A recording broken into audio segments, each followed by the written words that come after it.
રામ રામ દોસ્તો, જય માતાજી। આજે આપણે સવારમાં આવી ગયા વેલા ટ્રેક્ટર બધા પડ્યા છે અને આપણે આપણું ટ્રેક્ટર કેમ કે આજે આપણે વેલા આવી ગયા પછી જગ્યા નથી જડતી,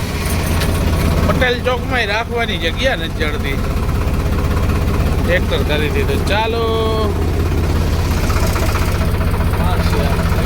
ટ્રેક્ટરનો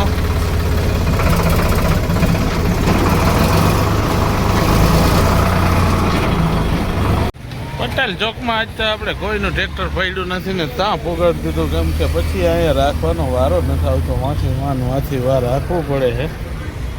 જગ્યા જ ન હોય। આપણે આવી ગયા મનસુખની દુકાને પાન ખાવા, કેમ કે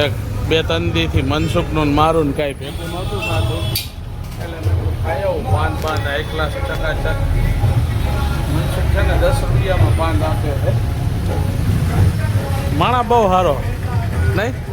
15 થઈ જાય તમારે 10 લઉં છું સીધો હું તને વિડીયોમાં કાંઈ લઉં ને એટલે માણા સારો છે। જ્યાં ટ્રેક્ટર દેખાય ને ત્યાં બધાય માણસો સીટ ઉપર બેઠા છે, કેમ કે નીચે ઉતરે ને તો કસ્ટમર જવાની પૂરેપૂરી સંભાવના રહી, એટલે જો એક ટ્રેક્ટર આમ ગલીમાં પડ્યું ને, જો અહીંયા ઓલો ફોન ઉપર બેઠો વાત કરે, આમ બેઠા અને આપણે છે ને આપણા ટ્રેક્ટરે બેઠા હોય, કેમ કે ફેરો છે ને આવવું હોય ને તો ડાયરેક્ટ મળી જાય, બાકી નકારામાં મળે એવી સંભાવના લાગતી નથી। આપણે ખાઈ પીને બપોર પછી આવ્યા પટેલ ચોકમાં હતા, તો અહીંયા બે તો હૂતા હતા ટ્રેક્ટર માથે, જો એક આમ હૂતો ને એક આમ હૂતો, ટ્રેક્ટર પડ્યું છે, એક આપણું એક ભાઈનું અહીંયા પડ્યું છે, ઉપર છે લીમડાનો છાંયો, એટલે લીએ આનંદથી ઉતારે, મેં તો હોઈ જાઓ, શેઠ ને ડ્રાઈવર બે હૂતો, ભલે હૂતા, ફેરાવાળો આવે ને આપણે લઈને નીકળી જવું અહીંથી।